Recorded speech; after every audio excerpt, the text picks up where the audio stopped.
Bismillahirrahmanirrahim. Terima kasih atas kehadiran Bapak dan Ibu. Sebelumnya izinkan saya untuk berpantun. Kelapangan pengembala keledai, bawa unta ke tengah gurun. Sebelum acara kita mulai, izinkan saya membawakan pantun. Ambil kayu untuk membuat meja. Kayu disatukan dengan paku. Sebelum presentasi dibuka, ucapkan salam terlebih dahulu. Assalamualaikum warahmatullahi wabarakatuh. Baik Bapak dan Ibu, terima kasih atas kehadiran di kelas ini. Terima kasih sudah meluangkan waktu untuk agenda kami pengibasan tentang budaya positif. Sebelum masuk ke presentasi, izinkan kami untuk memperkenalkan diri. Kami ada 6 orang CGP angkatan 10.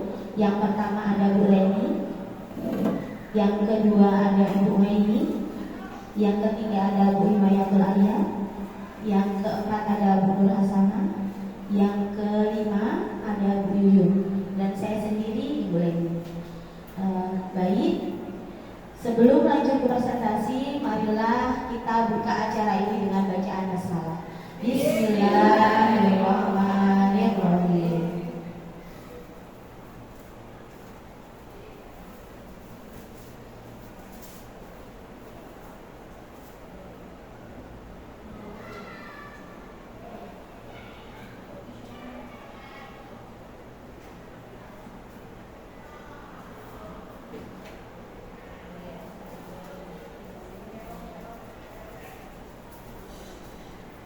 Baik Bapak dan Ibu, kami ada salam guru penggerak. Mohon ikuti gerakan kami. Sebelumnya kami contohkan dulu ya Bapak Ibu.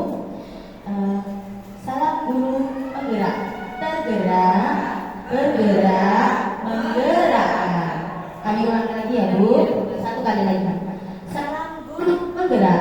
Tergerak, bergerak, menggerakkan. Oke, sekali lagi ya. Kita mulai lebih semangat ya Ibu-Ibu. Salam guru penggerak, tergerak, bergerak, menggerakkan. Baik, terima kasih. Beri aplaus untuk semuanya.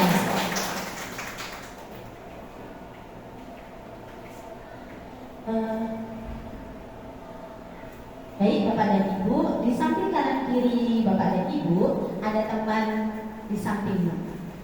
Silahkan melakukan relaksasi dengan memandang temannya dan tersenyum. Terkadang selama ini kita jarang untuk tersenyum, ya kan?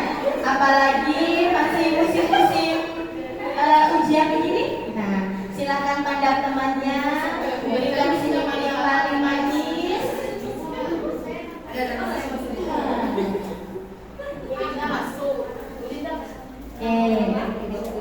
Tiga bulan. Baik, terima kasih Bapak dan Ibu.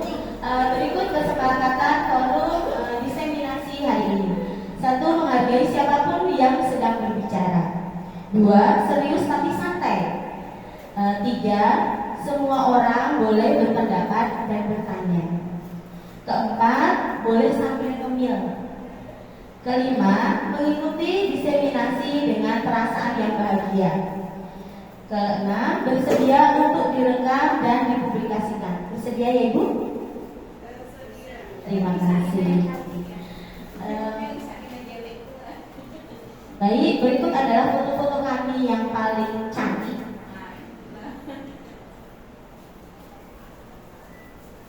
Berikut.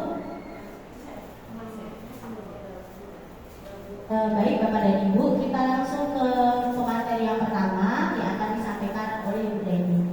Waktu dan tempat kami persilahkan.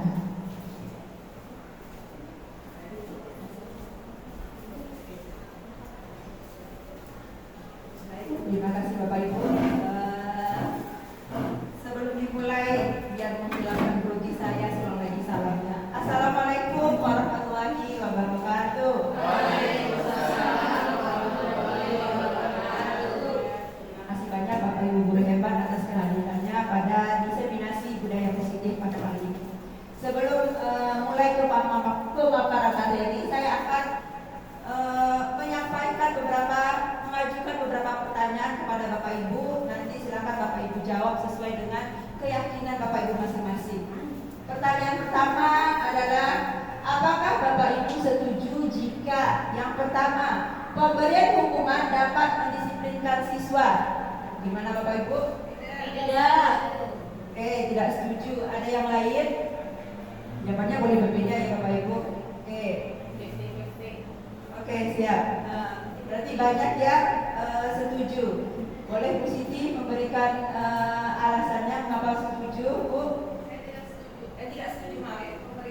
Saya mempunyai pendapat pemberian hukuman dengan mendisiplinkan siswa dengan cara memberikan hukuman tidak efektif, karena pemberian hukuman itu lebih ke sementara untuk kita mendisiplinkan siswa itu tujuannya agar mulai kebiasaan. Ya, kalau dengan hukuman hanya sementara saja. Terima kasih Bu Siti. Nah, tepuk tangan sudah untuk Bu Siti. Itu ya Bapak Ibu. Pemberian hukuman dapat mendisiplinkan siswa. Sehingga oleh pemirsa bahwa tidak setuju. Untuk sementara jawabannya kita skip dulu ya Bapak Ibu. Lanjut ke pertanyaan nomor 2, yaitu pemberian hadiah dapat meningkatkan prestasi siswa. Setuju Bapak Ibu? Setuju. Oke, ada yang setuju pemberian hadiah dapat meningkatkan prestasi siswa. Setuju. Oke, jawaban sementara setuju ya. Nah, untuk selanjutnya, guru harus mampu memberikan solusi untuk setiap siswa yang bermasalah. Bagaimana menurut Bapak Ibu semuanya? Setuju. Setuju. Sepertinya kita satu kata semua, setuju semua. Ada yang tidak lagi ya, silahkan Bu Siti minta lagi alasan. Menurut saya, ketika siswa bermasalah, tahap pertama itu kita tidak harus selalu memberikan solusi untuk siswa. Alangkah baiknya kita bertanya terlebih dahulu kepada siswa, kira-kira penyebabnya apa, lalu kita tanya solusi dari mereka itu sebetulnya seperti apa. Karena dengan cara begitu mereka akan lebih mengingat dan akan lebih bertanggung jawab. Mantap, alhamdulillah, insya-Allah Bapak Ibu Siti ya. Jadi guru harus mampu memberikan solusi untuk setiap siswa yang bermasalah. Sebenarnya kita sebagai guru posisinya tetap memberikan solusi, tapi yang ditekankan oleh teman kita tadi, siswa pun berhak untuk menentukan sendiri penyelesaian masalah seperti apa yang akan mereka lakukan atas masalah yang mereka timbulkan. Bukan begitu, Bu? Oke, sip. Nah, untuk yang pertanyaan terakhir, guru berperan sebagai teman bagi siswa. Bagaimana Bapak Ibu, setuju? Oke, ini semuanya sepertinya satu kata kita ya. Guru berperan sebagai teman bagi siswa.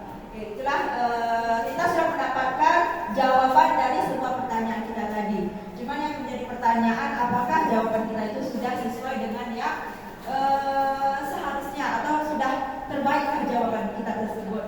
Nah, untuk mendapatkan jawaban-jawaban terbaik ini, nah kita akan belajar di sini, kita akan mencari tahu apakah jawaban tadi sudah sesuai dengan yang seharusnya.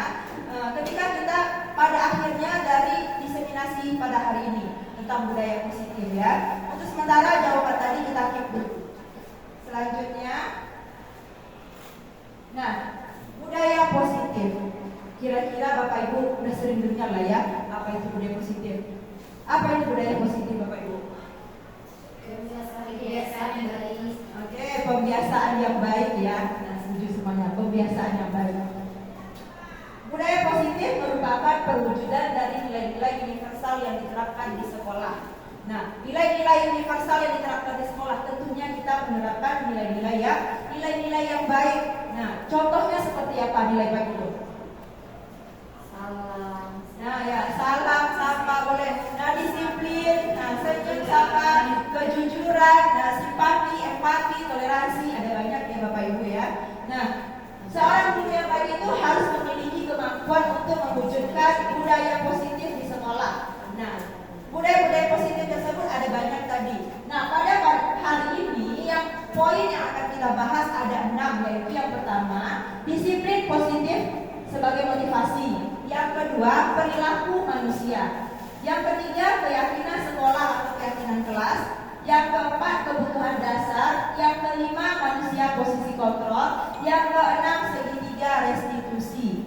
Tentunya hal-hal ini juga yang enam ini sudah tidak asing lagi bagi kita. Atau ada yang asing mungkin istilahnya bagi Bapak Ibu semua? Udah biasa ya kita dengar semuanya. Atau ada yang asing mungkin barangkali? Ya. Pak Yaya bilang nomor 6, segitiga restitusi.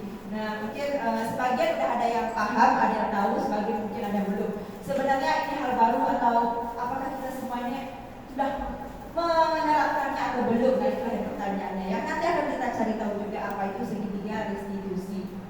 Oke, itu sementara ini poin-poin yang akan kita pelajari pada hari ini ya Bapak Ibu. Selanjutnya, nah kita akan mempraktekkan cobalah buka. Sekarang Bapak Ibu, saya minta tolong untuk berpasang-pasangan dengan teman-teman sebangkunya, yaitu cobalah buka. Ya, salah satu Bapak Ibu ada berperan sebagai A dan B. Nah, satu orang berperan sebagai pemegang tangan. Anda dan teman Anda akan melakukan kegiatan cobalah buka. Nah, Bapak Ibu ada berperan sebagai A, tugasnya adalah mengepalkan salah satu tangan. Coba bayangkan bahwa di dalam tangan yang kita kepal ini kita menyimpan sesuatu yang berharga. Entah itu kita menyimpan rahasia, bisa jadi kita menyimpan emas ataupun sesuatu yang berharga. Nah, lalu kita akan berusaha sekuat tenaga menjaga kepala kita ini, melindunginya. Jangan sampai, oh ini nih barang berharga saya, jangan direbut, jangan tahu orang lain seperti itu. Nah, lalu teman yang satu lagi berperan sebagai orang yang akan memujuk Bapak Ibu semua. Berperan sebagai memujuk, boleh dengan ayo dong dibuka, nah seperti itu ya. Ada yang membujuk, boleh dengan cara membujuk, boleh dengan cara mungkin memaksa, nah boleh dengan cara mungkin menggoda, menggelitik, merayu, nah keluarkan rayuan mautnya, nah boleh seperti itu. Nah boleh Bapak Ibu minta waktunya sebentar, silahkan dipraktekkan secara berpasang-pasangan ya.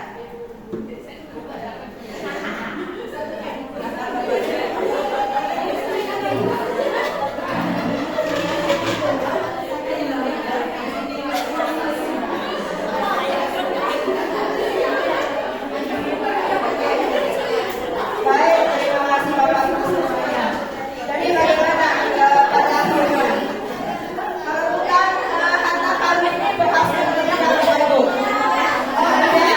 Nah, semuanya berusaha untuk melindungi ya, berusaha mengeluarkan tenaganya, melindungi apa yang ada di genggamannya. Ya, melindungi harta karun tersebut. Nah, pertanyaan berikutnya adalah, mungkin nggak kalau yang tadinya kita kepal ini mungkin nggak nanti bisa terbuka? Apakah tetap akan seperti ini terus atau mungkin nggak bisa terbuka?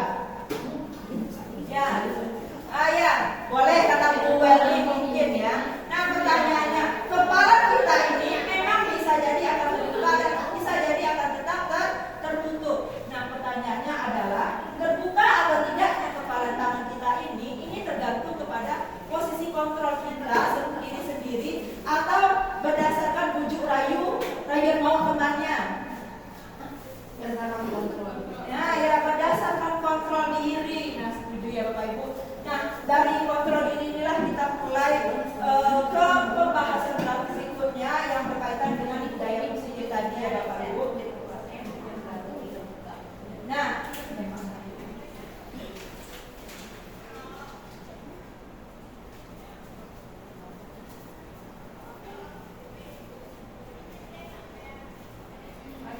nah, di sini telah terjadi pergeseran paradigma teori kontrol ya. Ini menurut Dr. William Glasser. Yang pertama, ilusi guru mengontrol murid. Benarkah kita bisa mengontrol anak didik kita, Bapak Ibu?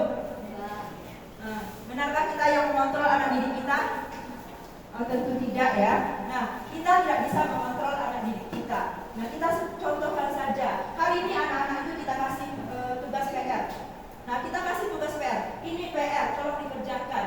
Nah, begitu juga sampai di rumah orang tuanya juga, mana kerjakan PR-nya. Tapi Tapi pada kenyataannya, realitanya, nah ketika keesokan harinya kita tagih PR tersebut, masih ada anak yang tidak mengerjakan. Itu tandanya membuktikan bahwa anak itu tidak bisa kita kontrol. Yang bisa mengontrol diri mereka adalah mereka sendiri. Nah, kita hanya sebagai mengawasi saja. Lanjut yang kedua, ilusi bahwa semua perbuatan positif, efektif, dan bermanfaat. Benar atau tidak? Nah, tidak ya Bapak Ibu. Nah, seperti ini pemberian dari reward tadi. Apakah reward itu akan selalu memberikan manfaat positif bagi anak-anak? Nah, tentu tidak ya. Akan membuat anak-anak itu tergantung, akan membuat anak-anak itu mempunyai rasa oh saya akan mengerjakannya kalau ada imbalannya. Membuat anak-anak itu tidak sadar dari dirinya sendiri. Nah, yang ketiga, ilusi bahwa kritik dan akan membuat orang merasa bersalah dan menguatkan karakter. Benar tidak? Nah, ini benar ya Bapak Ibu ya. Kritik itu kadang seperti ini. Tidak semua kritik itu yang membangun, tidak semua kritik itu yang akan membuat orang itu menjadi lebih kuat. Contohnya seperti ini. Kadang kita nggak sadar seperti ini. Anak-anak membuat gambar. Anak-anak coba buat gambar pemandangan. Lalu anak-anak akan menggambar seperti yang kebanyakan, gambar gunung dan gambar jalan. Ih, masa kayak gitu aja? Nah, kita terlontar kalimat sederhana seperti itu, mungkin maksud kita mengkritik, oh sebaiknya lebih bagus lagi.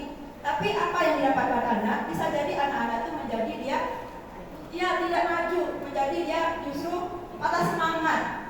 Kayaknya saya nggak pandai kayak gitu. Nah, itu tidak bisa jadi tidak dapat menguatkan karakter anak tersebut. Bisa akan menyebabkan anak menjadi lebih lemah. Nah, selanjutnya ilusi yang keempat, ilusi bahwa orang dewasa memiliki hak untuk memaksa. Nah, ini tentu salah ya. Kita tidak bisa memaksakan kehendak kita kepada orang lain. Setuju ya Bapak Ibu semuanya? Selanjutnya, nah ini dia bagaimana seorang bisa berubah dari paradigma stimulus respon kepada pendekatan teori kontrol. Nah, ini ada dua tabel stimulus respon. Contohnya realitas kebutuhan kita sama, teori kontrol. Sebenarnya pada kenyataannya kebutuhan kita itu berbeda. Benar ya? Yang kedua, semua orang melihat hal yang sama. Padahal kenyataannya adalah setiap orang itu memiliki gambaran yang berbeda. Ya, walaupun benda yang kita lihat itu sama, tapi kalau kita melihat dan menilainya dari sudut pandang yang berbeda, maka penilaian kita tentu akan berbeda, tidak sama antara satu dengan yang lainnya. Lalu yang ketiga, kita mencoba mengubah orang agar berpandangan sama dengan kita. Nah, tentu tidak bisa ya. Yang ada adalah kita berusaha memahami pandangan orang lain tentang dunia. Bukankah itu tujuannya dari menghormati dan menghargai? Benar Bapak Ibu ya? Selanjutnya, perilaku buruk dilihat sebagai suatu kesalahan. Benar tidak? Belum tentu ya, karena semua perilaku itu memiliki tujuan. Walaupun dia buruk sekalipun, kalau kita tanya alasannya pasti ada alasan di balik semua itu. Lalu yang selanjutnya, orang lain bisa mengontrol saya. Nah, ini sudah pasti salah. Yang dapat mengontrol diri kita adalah kita sendiri. Kita yang mempunyai kekuasaan atas diri kita sendiri. Yang kita mengontrol tingkah laku kita, mengontrol cara berpikir kita. Nah, ini benar sekali Bapak Ibu ya. Saya tuh sering banget bilang ke ibu saya, ibu nggak usah banyak-banyak pikiran, apa yang dipikirkan nanti tensinya naik.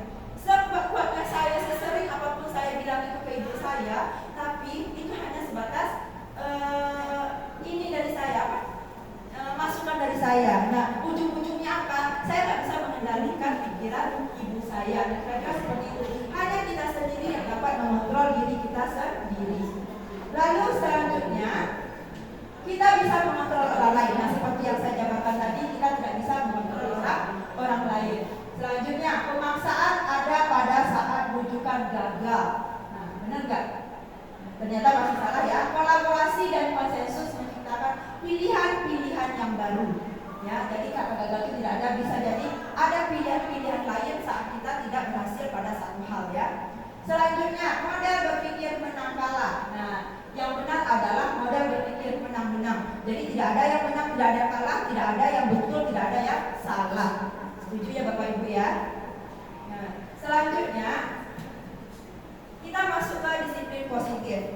Ketika mendengar kata disiplin, apa hal yang pertama yang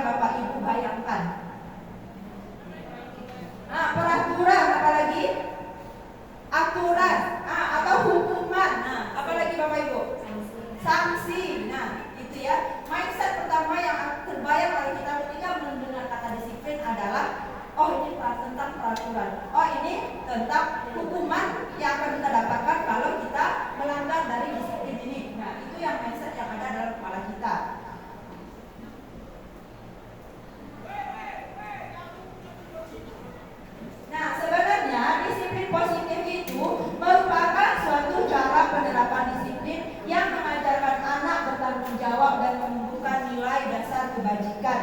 Nah, ini merupakan dasar untuk suksesnya seseorang. Kalau kita bisa disiplin pada diri sendiri, nah ini yang akan mengantarkan kita kepada kesuksesan. Benar tidak Bapak Ibu? Nah, kalau kita sendiri saja tidak bisa disiplin kepada diri sendiri, bagaimana nanti pekerjaan kita akan selesai pada tepat waktu. Nah, seperti itu. Jadi ini memang kunci dari kesuksesan tersebut. Selanjutnya, disiplin positif merupakan salah satu cara penerapan disiplin yang bertujuan untuk menumbuhkan kesadaran serta memberdayakan anak untuk melakukan sesuatu tanpa sogokan, ancaman maupun hukuman. Inilah yang akan kita praktekkan Bapak Ibu. Kita akan memotivasi anak-anak, kita akan menerapkan ke anak-anak bahwa semuanya itu berasal dari diri masing-masing. Kita akan menerapkan ke anak-anak kalau kalian melakukan ini bukan karena takut dihukum oleh ibu, bukan karena kalian itu akan mendapatkan sanksi jika tidak melakukannya. Sebenarnya kontrol diri, disiplin positif itu benar-benar berasal dari diri kita sendiri. Kitalah yang melakukannya, kitalah yang mengontrol diri kita sendiri tanpa kamu takut melakukan itu karena akan mendapatkan sanksi ataupun hukuman. Mungkin untuk disiplin positif demikian saja ya Bapak Ibu. Untuk materi selanjutnya akan disampaikan oleh rekan saya Ibu Himayatul. Oke, sebelumnya saya ucapkan terima kasih kepada Bu Hima, dipersilakan.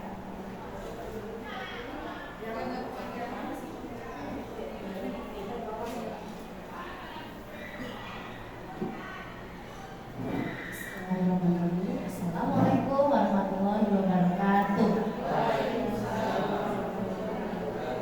Bapak Ibu, mohon kesediaannya yang mendengarkan sedikit kita berbagi ilmu. Mudah-mudahan bisa bermanfaat. Ada untung, ada rugi. Itulah hasil investasi. Izinkan saya untuk berbagi ilmu tentang motivasi.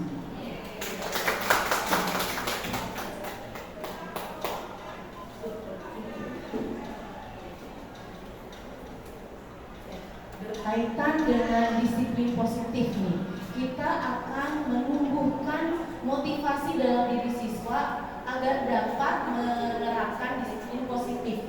Sebelumnya, pernahkah Bapak Ibu melakukan sesuatu untuk mendapatkan senyuman dari orang lain? Ada yang pernah? Dapat senyum aja nih dari gurunya, udah seneng tuh murid-muridnya kan? Atau lakukan sesuatu untuk dapat hadiah, bisa berupa uang, bisa juga berupa pujian dari orang lain. Ada yang pernah? Kita sering ya dengan disiplin dapat hadiah dari sekolah kan ya. Oke, ternyata menurut Gian dosen dalam bukunya Restructuring School Discipline itu membagi 3 motivasi perilaku manusia. Nah, yang pertama yaitu untuk menghindari ketidaknyamanan atau hukuman. Yang kedua itu untuk mendapatkan imbalan penghargaan dari orang lain. Yang ketiga untuk menjadi orang yang mereka inginkan, ya, dan menghargai dirinya sendiri sesuai dengan nilai-nilai yang mereka percaya. Jadi saya bercerita sedikit. Alhamdulillah 2 tahun kemarin saya termasuk orang yang disiplin, ya, dalam 2 tahun. Dalam tahun pertama itu saya lakukan karena saya tidak mau merasa tidak nyaman. Jadi setiap ada acara hari guru itu pasti murid saya yang akan selalu memandang saya dengan remeh. Katanya, ibu aja nggak disiplin, ngapain nyuruh kami disiplin. Jadi saya bukan takut dengan omelan kepala sekolah, tidak, tentu saja, tapi karena omelan murid-murid saya itu yang memacu saya agar saya bisa disiplin, ya. Itu tahun pertama saya. Yang tahun kedua itu masih berlanjut. Nah, hingga beberapa bulan kemarin itu setelah saya ceklok, saya sampai di parkiran, ceklokan saya merah, saya terduduk dan saya menangis nih, saya curhat, saya menangis. Nah, saya langsung introspeksi, ini kenapa ya? Perasaan saya itu selalu bangun sebelum subuh setiap hari. Tapi apa yang salah? Kenapa saya tetap ke sekolah terlambat? Nah, itu saya pikirkan. Nah, terus saya pikirkan juga apa sebenarnya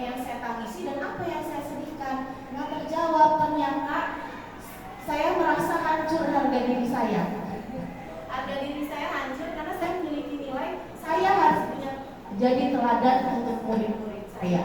Dan ketika saya terlambat itu membuat harga diri saya hancur berantakan. Itu ternyata jawabannya, dan terjawab ketika saya ikut CGP ini. Oh itu ternyata begitu. Nah, bagaimana caranya kita untuk dapat menumbuhkan motivasi dalam diri anak? Tadi seperti yang disampaikan oleh Bu Reni, bahwa kita tidak punya kontrol untuk mengontrol apa yang dilakukan, yang dipikirkan oleh anak kita, tapi kita punya tugas untuk meningkatkan, menumbuhkan motivasi dalam diri anak kita agar dapat melakukan disiplin positif. Nah, untuk melakukan disiplin positif itu, guru diberi pilihan. Nah, ada tiga pilihan. Apakah guru itu akan memberikan hukuman, apakah konsekuensi, ataupun restitusi. Nah, restitusi itu sesuatu yang baru bagi saya karena saya pelajari di sini di CGP ini. Nah, untuk hukuman, ternyata hukuman itu malah membuat identitas gagal dari murid itu. Hukuman adalah sesuatu yang harus terasa menyakitkan bagi siswa, tidak nyaman, dan itu pun akan berlanjut pada jangka waktu yang panjang. Mungkin kita tidak sadari ketika kita menghukum anak, misalnya datang terlambat, berlari keliling kelas, atau dia menghukum temannya, kita suruh dia berdiri di depan kelas, dia akan mengingat hukuman dari gurunya, bahkan sampai dia menjadi guru seperti saya pernah dihukum. Saya ingat pernah dihukum apa, dan sampai saya menjadi guru saya ingat hukumannya. Nah, itu jangka waktunya ternyata panjang. Jadi berhati-hatilah kita, wahai guru, ya, ternyata apa yang kita lakukan, apa yang kita ucapkan berdampak sangat besar buat anak kita. Nah, ketidaknyamanan itu tadi saya sampaikan bahwa itu dalam jangka waktu yang panjang. Namun terkadang korban merasa dia mendapat keadilan, dia senang tuh kan. Ada temannya dipukul, temannya yang memukul dihukum ke depan, ya. Temannya yang merasa dipukul, dia bahagia melihat temannya dihukum, ya. Kemudian, nah tadi saya sampaikan bahwa murid akan tersakiti, ya. Nah, untuk konsekuensi biasanya kalau hukuman itu guru yang memberikan, dan itu kadang tidak direncanakan oleh gurunya. Nah, kalau konsekuensi itu ada kesepakatan antara guru dan murid. Misal ketika sebelum pembelajaran tahun ajaran baru membuat kesepakatan kelas bahwa jika dia melakukan ini maka konsekuensinya seperti ini, dan itu harus diterapkan. Mungkin kita sudah melakukannya, ya, bukan mungkin lagi, alhamdulillah kita sudah melakukannya, tapi ternyata ada pilihan yang lebih baik dari konsekuensi yang biasa kita lakukan, yaitu restitusi. Nanti sebelumnya untuk konsekuensi sesuatu harus terjadi, memang tidak nyaman, tapi dalam jangka waktu yang pendek, dan itu pun sudah diketahui oleh murid kita bahwa jika kita melakukan ini, konsekuensinya ini, murid sudah tahu, maka dia dengan sadarnya akan melakukan itu. Kemudian restitusi. Restitusi itu proses menciptakan kondisi murid untuk memperbaiki kesalahannya. Jadi dia memikirkan alasan kenapa dia berbuat salah. Kemudian dia memikirkan bagaimana cara dia untuk memperbaiki kesalahannya itu, apa yang harus dia lakukan. Guru membantu agar siswa dapat memikirkan sampai sedetail itu. Nah, bagaimana jadinya kalau itu murid kelas 1 atau kelas 2 yang bahkan dia saja tidak sadar kalau dia salah itu. Nah, itulah butuhnya bantuan guru untuk memberikan penjelasan dan memberikan pilihan. Mungkin, ya, kalau misalnya dia berbuat salah, diberikan pilihan, misalnya memukul temannya. Nah, kira-kira anaknya diajak berdiskusi, memukul temannya, kira-kira itu sakit atau tidak. Nah, bagaimana jika ia dipukul? Nah, apa yang terjadi? Tengok dia menangis biru atau tidak, diajak untuk berempati dengan perasaan temannya. Nah, kemudian dipikirkan, diberikan pilihan, apa dong yang harus kita lakukan untuk memperbaiki kesalahannya. Nah, anaknya diminta untuk memikirkannya. Nah, itulah restitusi yang akan dijelaskan lebih lanjut oleh Bu Yuyu nanti. Ya, materi mengenai motivasi dari saya sudah selesai, akan dilanjutkan oleh Bu Leni tentang keyakinan kelas. Semoga apa yang saya sampaikan dapat bermanfaat. Terima kasih.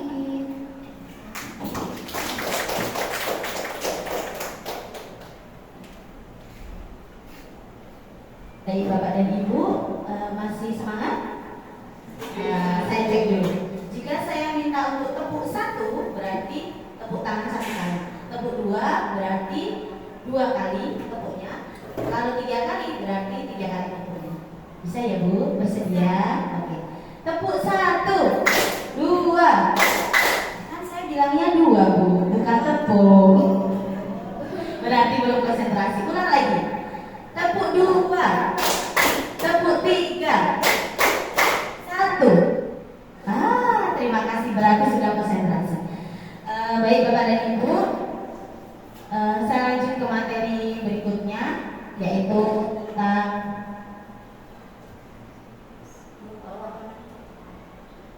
tentang keyakinan sekolah atau kelas. Ada yang tahu sebelumnya apa keyakinan sekolah atau kelas?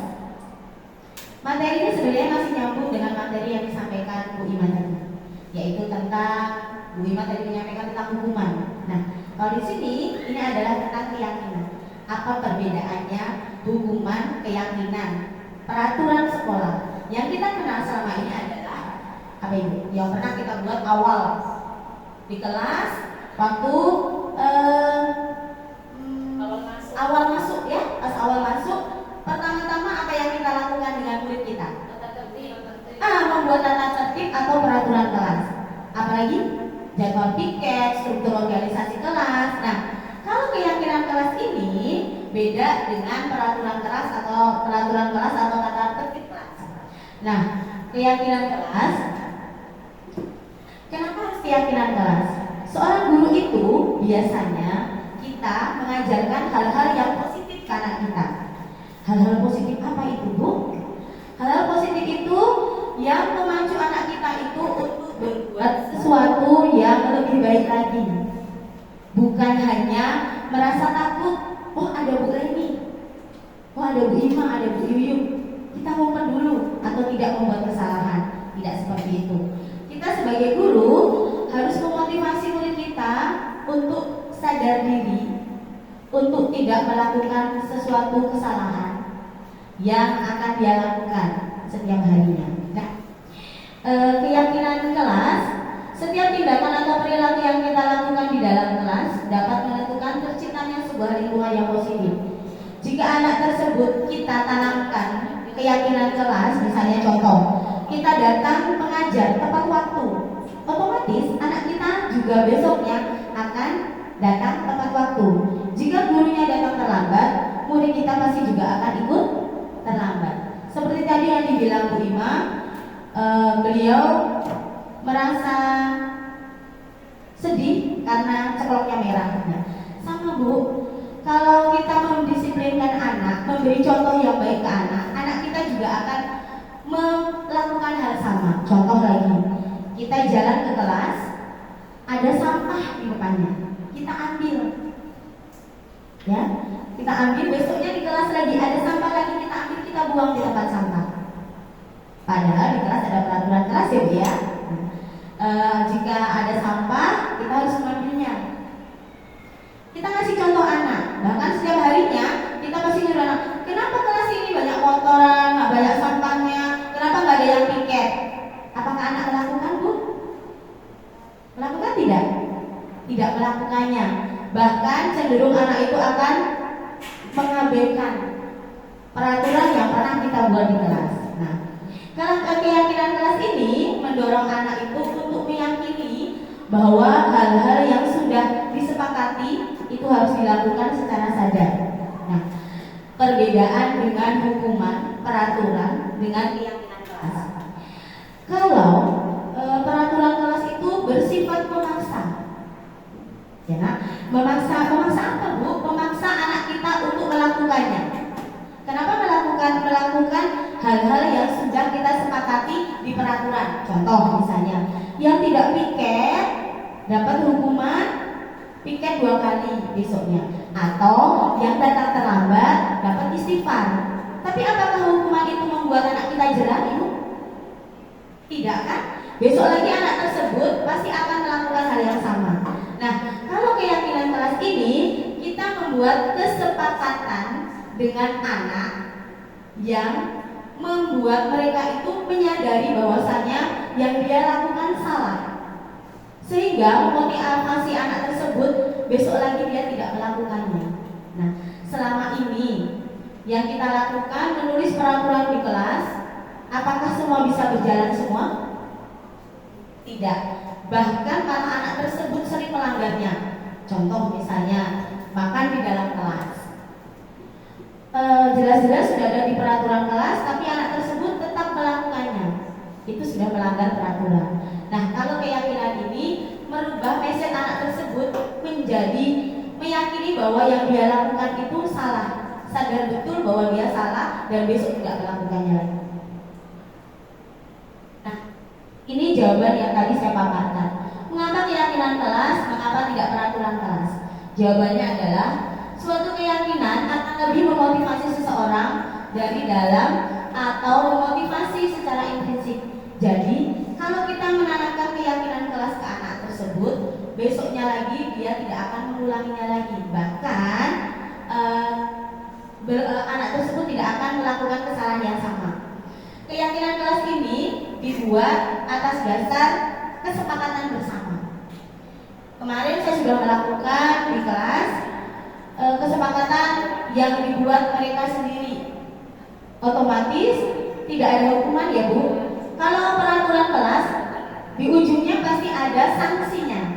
Tapi kalau keyakinan kelas tidak ada sanksinya. Sanksinya apa Bu? Tidak ada sanksinya, hanya berupa keyakinan dalam diri dia sendiri. Oke? Berikut langkah-langkah pembuatan keyakinan kelas. Yang pertama, keyakinan kelas hendaklah bersifat lebih abstrak. Dua, keyakinan kelas dituliskan berupa pernyataan-pernyataan universal. Contohnya misalnya menghormati guru dan teman. Oke, kalau di peraturan kelas kita biasanya kan tidak boleh ribut, ya pasti ada kata jangan ribut, tidak boleh ribut. Tapi kalau yang di keyakinan kelas itu biasanya menghormati guru dan teman. Tiga, pernyataan keyakinan kelas senantiasa dibuat dalam bentuk positif. Jadi memotivasi orang tersebut untuk melakukan hal-hal yang baik. Yang keempat, keyakinan kelas hendaknya tidak terlalu banyak sehingga mudah diingat dan dipahami oleh semua warga kelas. Peraturan yang kita buat selama ini banyak ya Bu, bahkan di buku-buku kita banyak sekali. Tapi semua peraturan yang ada di situ tidak semuanya terlaksana atau dipatuhi anak-anak. Nah, kalau keyakinan kelas ini kita buat 5 atau 6, tapi masing-masing anak melakukannya. Tidak menunggu perintah, tidak menunggu sanksi, tidak menunggu ditegur oleh guru yang ada di dalam kelas. Selanjutnya, keyakinan kelas sebaiknya sesuatu yang dapat diterapkan di lingkungan sesuai dengan kondisinya. Disesuaikan dengan kondisi kelasnya, kondisi sekolahnya seperti apa. Tidak bisa dipaksakan. Selanjutnya, semua warga kelas hendaknya ikut berkontribusi dalam pembuatan keyakinan kelas lewat kegiatan curah pendapat. Nah, keyakinan kelas ini tidak bisa Bu kita buat itu mau saya seperti ini, mau kepala sekolah seperti ini, maunya wala seperti ini, maunya wakasi seperti ini. Tidak, tapi melibatkan siswa. Kita menanyakan maunya siswa seperti apa, karena nanti yang akan melakukannya adalah siswa tersebut. Lanjut, bersedia meninjau kembali keyakinan kelas dari waktu ke waktu. Nah, keyakinan kelas ini harus ditinjau ulang Bu, karena disesuaikan dengan kondisi tempatnya seperti apa, ada kendala tidak dilakukannya, itu harus direvisi ulang. Nah, berikut adalah beberapa contoh keyakinan kelas. Yang pertama di sini adalah bekerja sama, menjaga kebersihan kelas. Kalau yang kita buat biasanya peraturan itu apa nak? Peraturan itu apa Bu? Yang kita buat di kelas? Tidak boleh membuang sampah sembarangan. Oke? Atau jangan membuang sampah di dalam kelas. Ada kata tidak dan ada kata jangan. Tapi kalau di sini Kalau di sini ini dibuat bekerja sama menjaga kebersihan kelas. Jadi si anak diminta untuk saling menjaga kebersihan yang ada di kelas. Contoh berikutnya, menjaga dan meletakkan barang sesuai tempatnya. Jadi jika anak sudah selesai piket kelas, sapu dan semua peralatan diletakkan di tempatnya. Oke? Tepat waktu dan aktif di kelas. Nah, tepat waktu biasanya kalau kita menuliskan peraturan itu biasanya jangan datang terlambat atau tidak boleh datang terlambat. Kalau di sini kalimatnya adalah membuat anak ini termotivasi untuk melakukannya. Selanjutnya saling peduli, menghargai dan membantu sama lain. Nah, saling membantu di sini berarti jika ada temannya yang sakit dibawa ke UKS, jika ada temannya yang kesusahan atau kerepotan mengerjakan tugas atau berdiskusi kelas, mereka melakukan kerjasama bersama-sama. Intinya adalah keyakinan kelas ini sifatnya kesepakatan antara guru dengan siswanya dan tidak memaksa dan tidak ada hukumannya, mengajarkan tentang kesadaran diri yang harus dia lakukan. Jadi intinya apa yang dia kerjakan itu dari hati, tidak dari ada di peraturan kelasnya, oh ada sanksinya, tidak. Jadi bisa ya Bapak dan Ibu nanti di tahun pelajaran yang baru kita rubah tidak peraturan kelas tapi keyakinan kelas, supaya hal-hal yang kita inginkan itu, hal-hal positif yang kita inginkan bisa terwujud. Bersedia Bapak dan Ibu? Baik, terima kasih. Baik, di situ pemaparan saya tentang keyakinan kelas.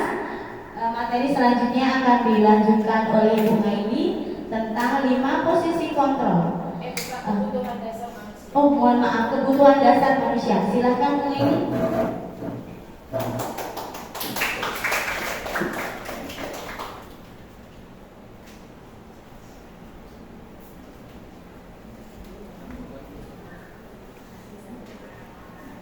Terima kasih Bu Leni atas waktunya.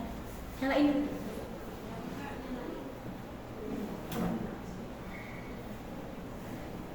Oke, tes. Terima kasih Bu Leni atas waktunya. Kayaknya saya lihat udah mulai ngantuk, udah mulai ini. Kayaknya kita berdiri semuanya. Biar oke, ikuti saya tapi kebalikannya. Berarti perlu keluar bangku. Silakan keluar bangku. Dan menggerakkan otot-otot yang sudah tegang. Kebalikannya. Kalau misalkan saya bilang kiri, berarti jalannya ke kanan. Kalau saya bilang kanan, berarti jalannya ke kiri. Lompat aja ya, lompat atau lompat. Ikuti. Ya. Oke, ikuti saya. Ke kanan, ke kiri, mundur, mundur, maju, mundur. Oke, tepuk 1, tepuk 2, tepuk 3. Semangat.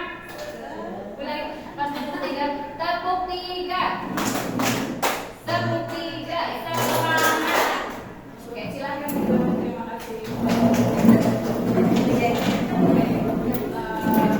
Oke, bismillahirrahmanirrahim. Assalamualaikum warahmatullahi wabarakatuh.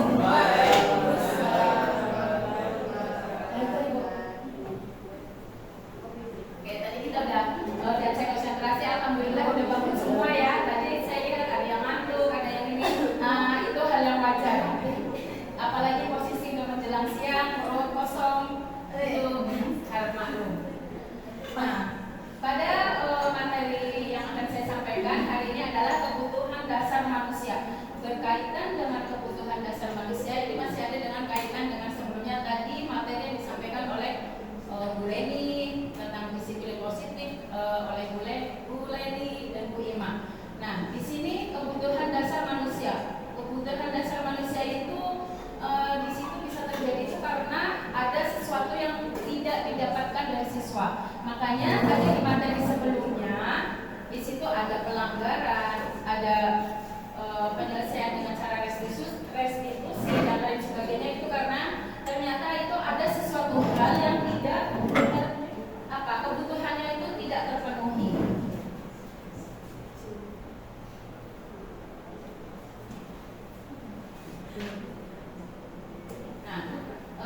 Ini biasa terjadi di kelas. Ketika seorang murid melakukan sesuatu perbuatan yang bertentangan dengan nilai-nilai kebajikan atau dengan disiplin sosial tadi ya, disiplin positif tadi, melanggar peraturan, hal tersebut karena ada yang gagal atau kebutuhan dasarnya tidak terpenuhi. Kebutuhan dasar apa? Banyak kebutuhan dasar yang dibutuhkan manusia. Ini salah satunya memang karena ada yang tidak terpenuhi. Tidak terpenuhinya itu karena di sini masih ya, kebutuhan dasar manusia merupakan unsur-unsur yang dibutuhkan oleh manusia dalam menjaga keseimbangan ya, baik secara fisiologis maupun psikologis.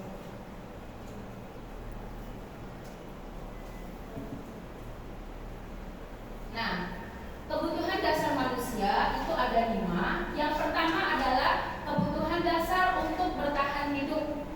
Yang kedua, kasih sayang dan rasa diterima. Yang ketiga, penguasaan. Keempat, kebebasan. Kelima, kesenangan. Nah, yang pertama adalah kebutuhan bertahan hidup atau survival ya. Kebutuhan bertahan hidup adalah kebutuhan yang bersifat psikologis, fisiologis untuk bertahan hidup, misalnya kesehatan, rumah, dan makanan. Kebutuhan psikologis bagian dari proses reproduksi, termasuk kebutuhan untuk tetap bertahan hidup ya. Jadi kebutuhan bertahan hidup itu biasanya seperti kebutuhan apa ibu-ibu? Makan, minum, itu adalah salah satu kebutuhan bertahan hidup ya. Ketika orang lapar, orang haus, perut sudah lapar, biasanya dia tidak akan memperhatikan lagi itu etika ya. Ketika orang yang tidak berilmu, maksudnya ketika hanya logika yang dipakai. Pokoknya lapar, bagaimana caranya saya bisa bertahan hidup? Bagaimana caranya saya bisa makan? Saya tidak tahu caranya, yang penting perut saya terisi. Ini di kebutuhan kebutuhan hidup. Makanya tadi di sebelumnya ada tata cara restitusi atau penyelesaian masalah. Jadi ketika ada kebutuhan hidup yang tidak terpenuhi, itu ada penyelesaiannya. Nah, di sini kemudian selanjutnya adalah rasa kasih sayang dan rasa diterima. Kebutuhan untuk diterima, love and belonging. Kebutuhan ini ada 3 kebutuhan berikutnya. Kebutuhan psikologis, kebutuhan untuk disayangi dan diterima, meliputi kebutuhan hubungan dan koneksi sosial, kebutuhan untuk memberi dan menerima kasih sayang, kebutuhan untuk merasa menjadi bagian dari suatu kelompok. Kebutuhan ini juga meliputi keinginan untuk terhubung dengan orang lain seperti teman, keluarga, pasangan hidup, teman kerja, binatang peliharaan, dan lain sebagainya ya. Jadi kasih sayang ini ternyata manusia selain membutuhkan kebutuhan hidup seperti makanan, minuman, kita juga memiliki kebutuhan untuk disayangi. Kita memiliki kebutuhan untuk diterima. Saya mau dong disayangi, saya juga mau lah berteman dengan itu, saya juga mau dia berteman dengan si ini. Nah, jadi memang ini adalah hak dari kebutuhan manusia. Terus kebutuhan yang selanjutnya selain rasa diterima adalah penguasaan. Jadi kebutuhan berkuasa. Jadi seperti kayak di negara kita ya, menjadi presiden, menjadi anggota DPR, menjadi apa, ternyata itu memang hak dasar manusia kebutuhannya. Jadi kebutuhan pengakuan atas kemampuan. Saya mampu loh. Jadi tidak ada orang yang mau merasa dirinya itu direndahkan. Jadi memang itu hak manusia, kebutuhan itu. Kebutuhan ini berhubungan dengan kekuatan untuk mencapai sesuatu, menjadi kompeten, menjadi terampil, diakui atas prestasi keterampilan kita, didengarkan dan memiliki rasa harga diri. Kebutuhan ini meliputi keinginan untuk dianggap berharga, bisa membuat perbedaan, bisa membuat pencapaian, kompeten, diakui, dihormati, meliputi self-esteem dan keinginan untuk meninggalkan pengaruh. Jadi kebutuhan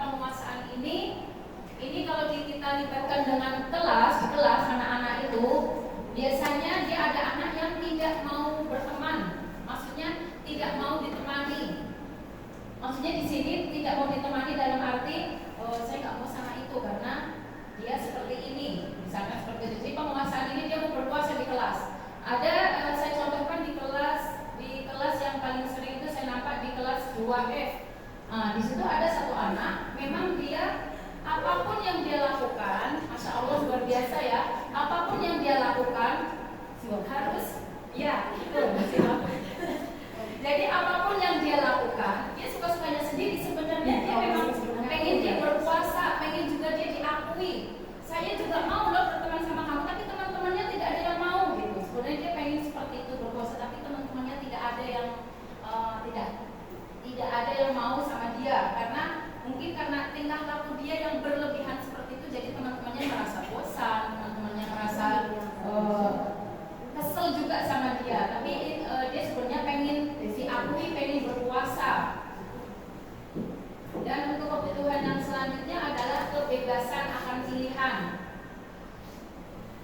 Kebutuhan untuk bebas, akan kemandirian, otonomi, memiliki pilihan, mampu mengendalikan arah hidup seseorang.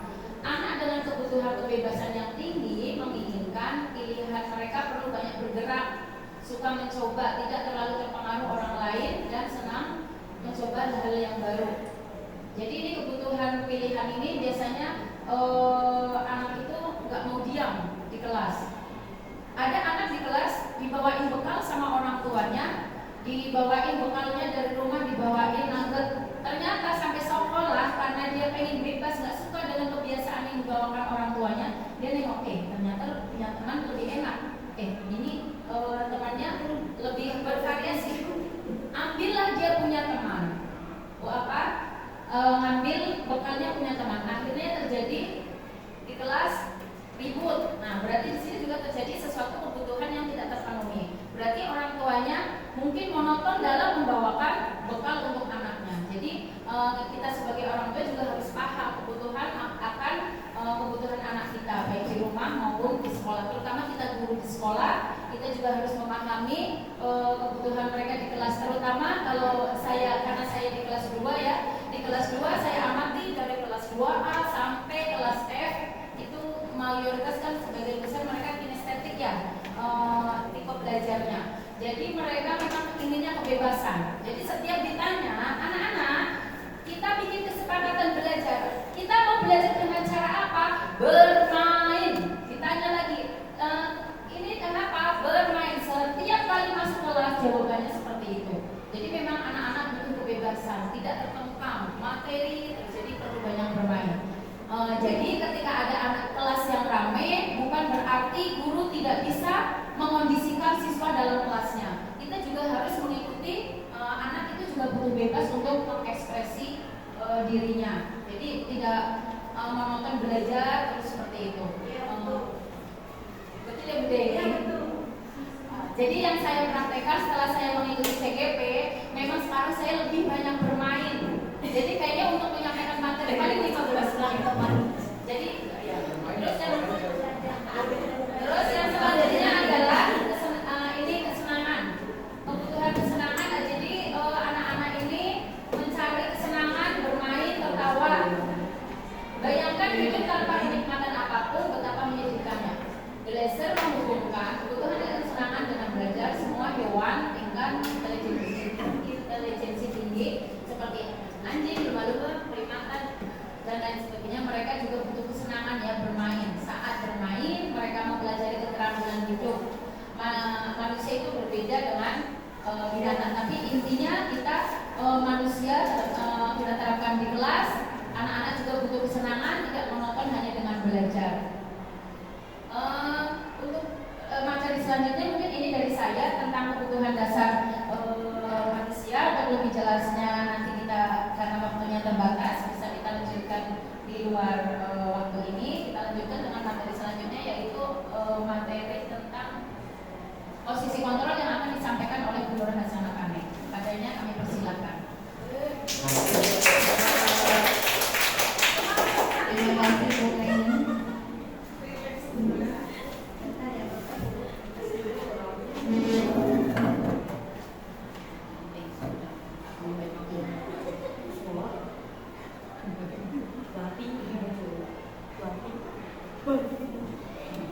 Bismillahirrahmanirrahim. Bapak Ibu, berdirinya saya di sini bukan karena saya lebih baik dari Bapak Ibu semua, tapi kita sama-sama belajar.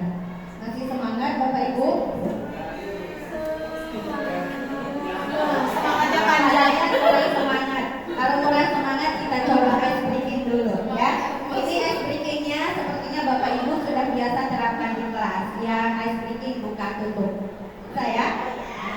Oh, Bunda Dewi ternyata bisa ya Bunda Dewi. Semangat Bunda Dewi jawabnya. Oke, kita buka tutup, bertepuk tangan. Buka tutup, tepuk tangan lagi. Digulung-gulung, sambil tersenyum, hihi.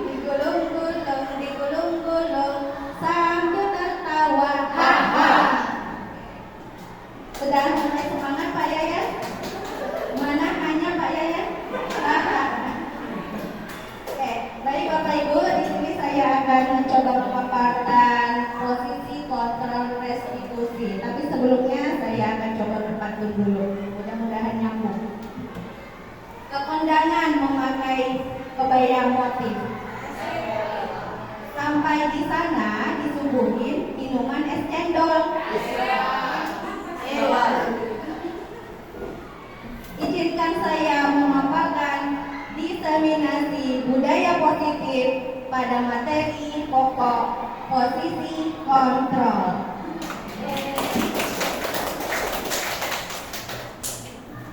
Baik Bapak Ibu, Diana Gosen dalam bukunya Restitusi Disiplin Sekolah itu ada menyatakan bahwa kita sebagai guru perlu meninjau kembali penerapan disiplin kita di kelas, karena mungkin selama ini pembelajaran kita itu kita belum tahu apakah itu sudah efektif, sudah memerdekakan murid, sudah berpusat pada murid, atau sudah mengajarkan murid untuk mandiri.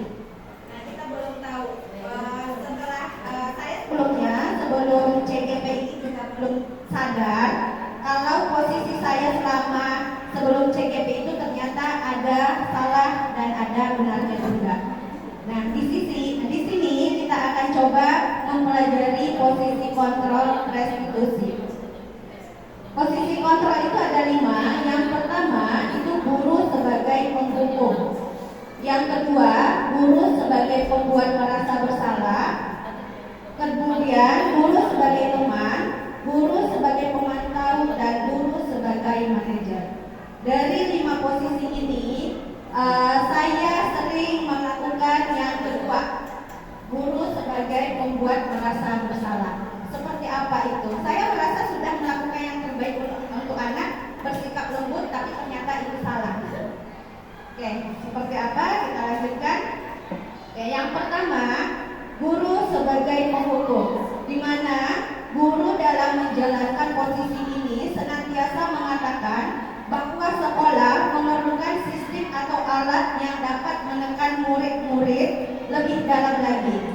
Ketika murid melanggar, maka guru akan memberikan hukuman, baik hukuman secara psikis ataupun secara fisik. Nah, ini biasanya guru penghukum ini di sini menggunakan kata-kata yang kasar, kata-kata yang galak lah istilahnya. Kemudian juga itu kadang terlontar kata-kata mengatai. Misalnya saja seorang anak, kita sebut saja namanya Adi.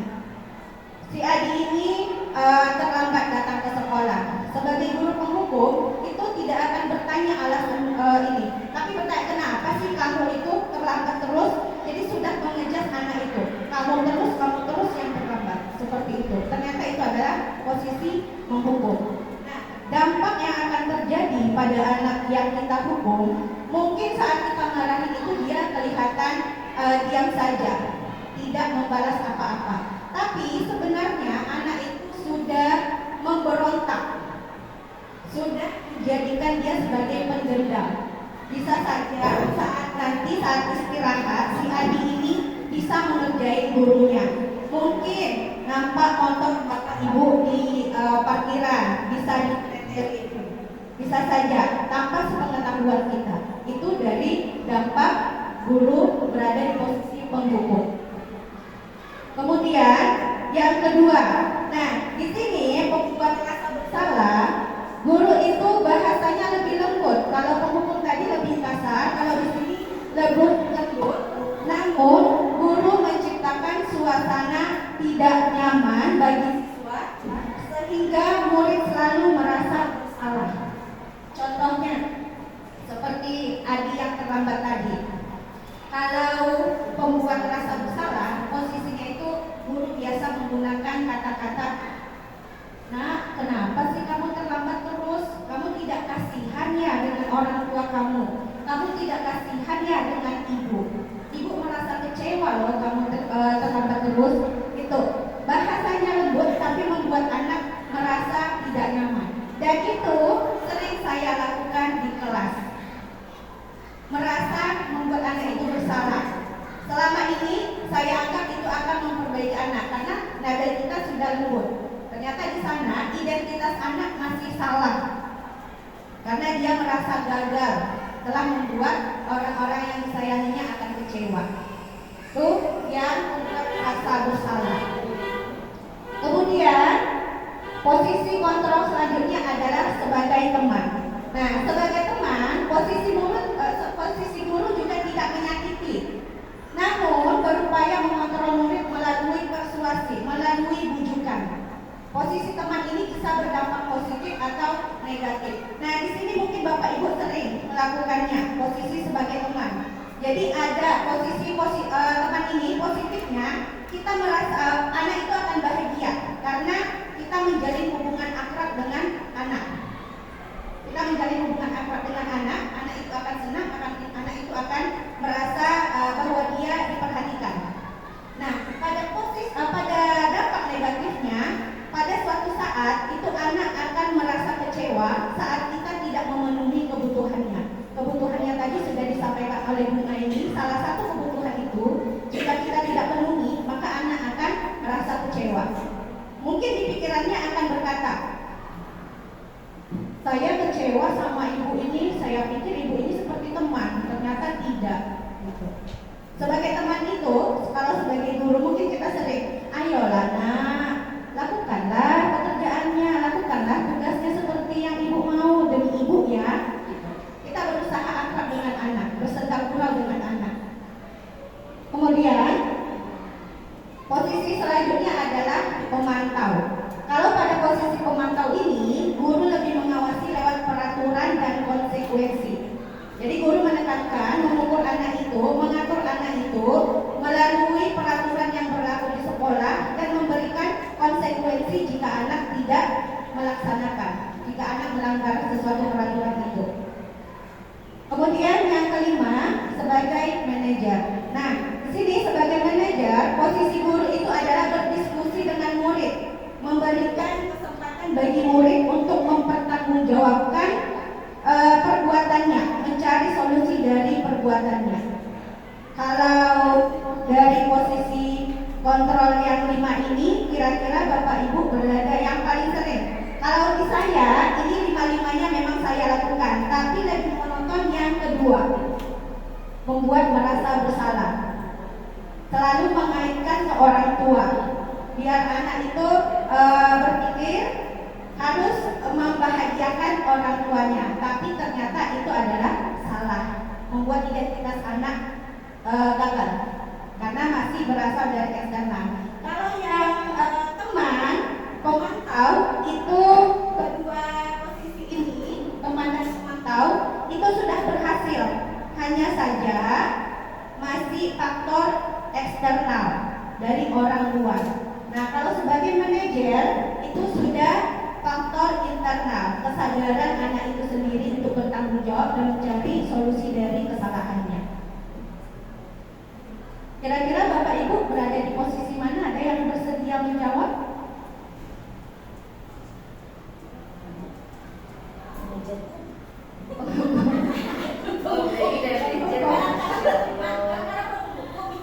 Kadang-kadang sudah teman, kadang-kadang sudah pemukul. Jadi 5 ini pernah saya dilakukan ya. Baik Bapak Ibu, kita lanjutkan. Ini ada beberapa potongan video tentang posisi kontrol ini, tapi saya pilih satu aja dulu. Saya berharap Bapak Ibu berpartisipasi dalam menentukan di posisi apa nanti guru ini.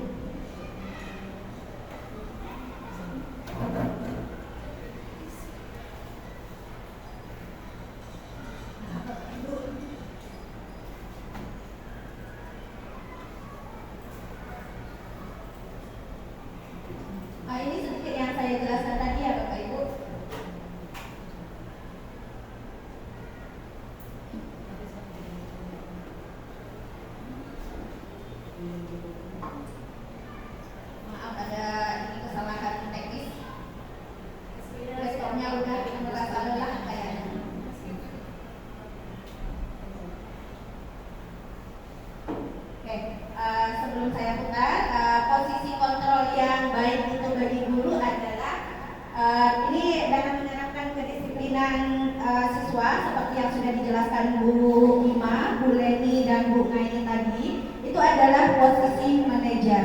Kenapa? Karena di sini tugas guru bukan hanya mengatur merubah perilaku seseorang, tapi lebih ke membimbing. Jadi guru itu membimbing murid agar dapat mengatur dirinya sendiri untuk menjadi pribadi yang mandiri, pribadi yang merdeka, dan bertanggung jawab atas segala perilaku dan sikapnya. Sehingga pada akhirnya akan menciptakan lingkungan yang aman, lingkungan yang nyaman juga dalam pembelajaran. Dan mungkin kalau sudah internal, itu akan diberlakukan di kehidupan sehari-harinya, baik di rumah ataupun di sekolah. Saya coba sekali lagi ya Bapak Ibu. Mudah-mudahan bisa, karena kalau nggak bisa kasih pilih nanti.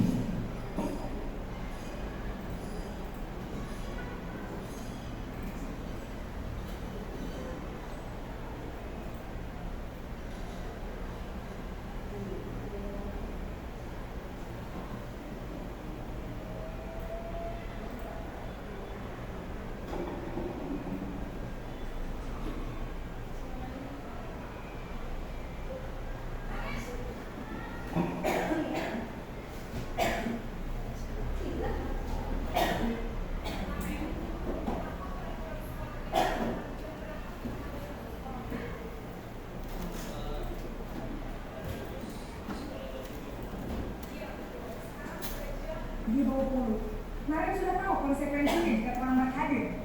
Paham Bu, saya harus tinggal kelas pas jam istirahat selama 20 menit. Ya benar, konsekuensinya demikian. Jadi nanti jam 9.30 pas istirahat, kamu harus tinggal di kelas, kerjakan tugas tambahan untuk ketertinggalan kamu, ya? Baik Bu.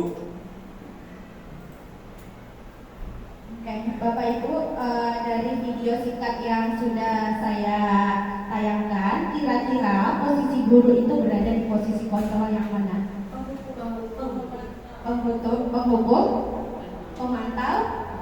Nah, di sini tadi ada disebutkan peraturan jam berapa masuknya. Kemudian ada kata konsekuensi. Jadi guru adalah sebagai pemantau. Ya, Bapak Ibu. Ini pemantau ini sudah identitas anak itu sudah berhasil. Namun tetap saja anak itu tidak merasa nyaman. Misalnya saya dalam pembelajaran matematika, kalau anak itu saya beri tugas, dia tidak melakukan, terus saya pantau nanti di jam istirahat kamu harus tinggal di kelas mengerjakan, selesaikan latihan yang ibu kasih. Mungkin dia akan menyelesaikan, tapi keesokan harinya akan berulang karena dia tidak merasakan kenyamanan, bukan dari dirinya sendiri. Bapak Ibu dipahami? Nah, mungkin sampai di situ pemaparan saya. Untuk lebih jelasnya mengenai budaya positif ini akan disampaikan selanjutnya oleh Bu Yuyun. Kepada Bu Yuyun, saya persilahkan.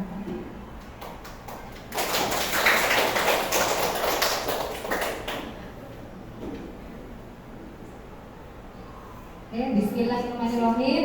Masih semangat Bapak Ibu? Iya. Insya Allah ini di sesi terakhir untuk cek semangatnya. Coba saya tes dulu. Tepuk semangat.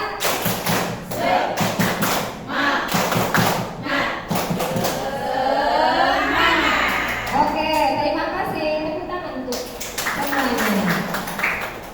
Karena di sesi terakhir akhirnya saya dapat pantun. Izinkan saya berpantun ya Bapak Ibu. Kecil-kecil si ikan teri, sangat banyak di dalam kali. Izinkan saya menyampaikan materi segitiga restitusi. Semoga Allah memberkahi. Amin. Jadi dari sesi pertama sampai sesi segitiga restitusi, insya Allah menempel apa yang materi sudah disampaikan oleh rekan-rekan CGP. Baik, tidak berpanjang-panjang, insya Allah kita mulai, yaitu segitiga restitusi yang tadi ditanyakan oleh Pak Yayan. Apa itu segitiga restitusi? Sudah terjawab ya Pak Yayan?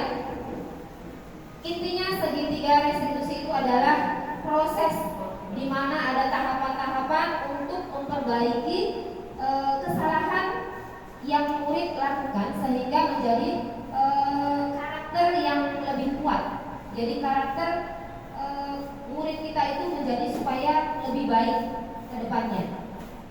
Kalau di sini ada sebentar dulu.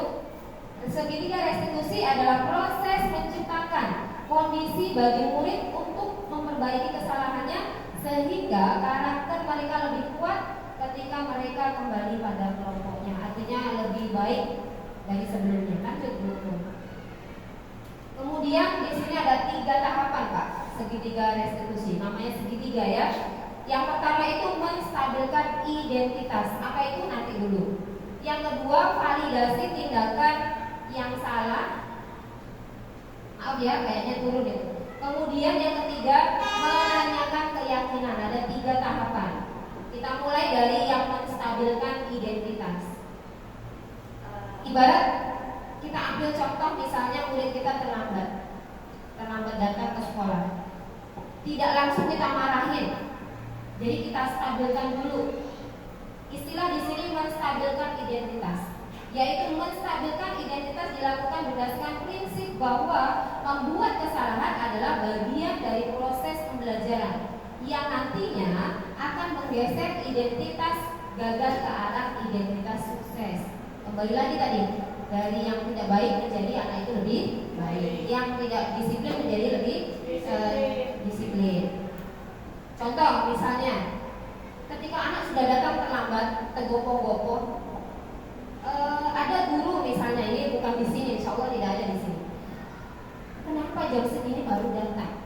Si anak itu masih berkeringat, jadi bukan menenangkan. Si guru ini justru membuat dia semakin bingung, semakin galau. Jadi tidak karuan untuk di tahap awal. Nah, disinilah intinya menstabilkan identitas. Dari sini sudah paham? Insya Allah udah mulai ini ya, ada gambaran ya. Menenangkan kondisi murid-murid kita. Kemudian turun tahapan berikutnya.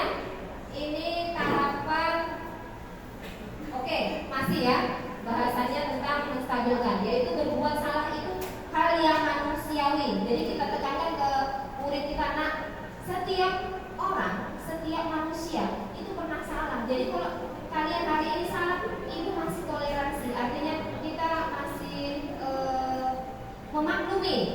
Kita buat anak kita masih tenang dulu. Jadi berbuat salah itu adalah hal yang manusiawi. Tidak ada manusia yang sempurna. Kita pasti bisa menyelesaikan permasalahan ini, Bapak Ibu. Tidak tertarik untuk mencari tahu siapa yang benar, siapa yang salah. Bapak Ibu lebih tertarik untuk menyelesaikan masalah. Kalau kamu menyalahkan dirimu sendiri terus, apakah kamu bersikap baik pada dirimu sendiri? Paham ya Bapak Ibu? Lanjut dulu. Nah, kemudian tahap berikutnya, tahap yang kedua adalah validasi tindakan yang salah. Jadi di dalam validasi tindakan yang salah dilakukan berdasarkan prinsip bahwa setiap perilaku berupaya memenuhi suatu kebutuhan tertentu, sehingga guru atau orang tua akan bergeser dari pemikiran stimulus respon menjadi proaktif, serta akan lebih mengenali dan mengakui kebutuhan murid atau anak. Jadi di sini boleh dilanjutkan dulu biar selesai teorinya. Nih, kamu pasti punya alasan. Lebih kenanya kita di posisi ini. Kata-kata kamu pasti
dengan sekolah yang berbeda, akhirnya saya lah yang paling terakhir di Darussalam.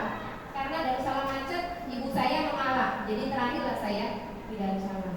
Nah seperti itulah kita cari tahu dulu apa alasan biar terlambat. Lanjut dulu. Kemudian ini yang tahap ketiga, menanyakan keyakinan. Jadi menanyakan keyakinan itu dilakukan dengan memberi pertanyaan-pertanyaan bermakna kepada murid atau anak untuk memunculkan motivasi secara intrinsik sehingga mampu mengaitkan keyakinannya dengan tindakan yang salah. Masih ada dulu materinya? Oke. Ini di sini ada beberapa pertanyaan. Apa nilai yang kita percaya di sekolah kita? Nilai-nilai apa yang telah kita sepakati? Kelas yang ideal itu seperti apa sih? Kamu ingin jadi anak seperti apa? Apa yang kamu rasakan ketika kamu melakukan hal itu? Kamu menjadi orang seperti apa? Mungkin di sini lebih jelasnya bisa saya gambarkan seperti ini. Jadi ketika anak itu sudah melakukan kesalahan terlambat datang, kita kasih solusi-solusi terbaik. Mungkin kita arahkan, kalau selama ini mungkin saya nak bangun pagi lah, bangun pagi. Itu sampai sebatas itu saja. Rupanya setelah kita tahu tadi pembelaan dia, akhirnya kita adakan pembicaraan dengan bukan satu pihak, tapi dengan orang tuanya. Bu, kita hubungi orang tuanya. Mohon maaf, boleh kita bekerja sama untuk kemajuan si anak, untuk perbaikan anak supaya tidak datang ke sekolah terlambat. Yaitu mungkin bisa jadi ibunya yang bisa membangunkan anaknya atau saudaranya atau ayahnya. Jadi ada komunikasi antara pihak sekolah dengan keluarga. Dari sini paham Bapak Ibu? Jadi tidak langsung diputuskan, divonis bahwa anak itu datang terlambat, langsung menuliskan lembar istighfar sebanyak berapa kita biasanya? Berapa lembar? 6 Satu lembar. Ternyata saya dari CGP ini banyak sangat belajar. Ternyata proses untuk anak kita menjadi lebih baik itu memang ada. Jadi mudah-mudahan ini bisa menjadikan kita sesuatu yang lebih baik untuk sekolah kita. Amin, amin ya Tuhan, amin. Ada lagi Bu masih? Oke, sebelumnya mungkin sudah bisa tengok video ya, yang membuat Bapak Ibu lebih jelas apa yang saya sampaikan tentang segitiga restitusi. Mohon izin jika video ini mungkin tidak sesuai dengan harapan Bapak Ibu. Mudah-mudahan bisa dibuka ya Bu Nur tentang segitiga restitusi. Selamat pagi Bu. Selamat pagi Naren. Maaf Bu, saya terlambat. Iya, sekolah masuknya jam 7, sekarang sudah jam 7.20. Jadi sekarang bagaimana ini Naren? Maaf Bu, saya lupa setel alarm saya semalam. Baiklah, menurut kamu, keyakinan sekolah yang mana yang kamu tingkatkan? Menghargai diri sendiri dan orang lain mungkin ya Bu. Setuju. Jadi, apakah Naren meyakini prinsip saling menghormati tersebut? Iya Bu, saya meyakininya. Apakah Naren bersedia memperbaiki masalah keterlambatan ini? Bersedia Bu. Bagaimana kamu akan memperbaiki masalah keterlambatan ini? Saya akan coba untuk tidak lupa menyetel alarm saya Bu. Baik, kalau Naren lupa menyetel alarm di rumah, ada orang yang kira-kira bisa bantu mengingatkan tidak? Ada Bu, kakak saya, Kak Emma. Ada lagi selain Kak Emma? Selain Kak Emma, ada ibu saya. Baik, jadi yang mengingatkan Naren adalah Kak Emma dan ibu kamu ya? Kira-kira akan mulai set alarm kapan nih Naren? Setelah pulang sekolah, akan segera saya lakukan. Baik, jadi Naren akan setel alarm untuk bangun besok pagi dan akan diingatkan oleh kakak dan ibu dan Naren ya? Ada lagi yang mungkin perlu dilakukan Naren? Agar tidak terlambat bangun lagi. Tidak ada Bu. Baik Naren, terima kasih untuk kerjasama kamu. Sekarang kamu perlu kembali ke kelas untuk belajar. Baik Bu.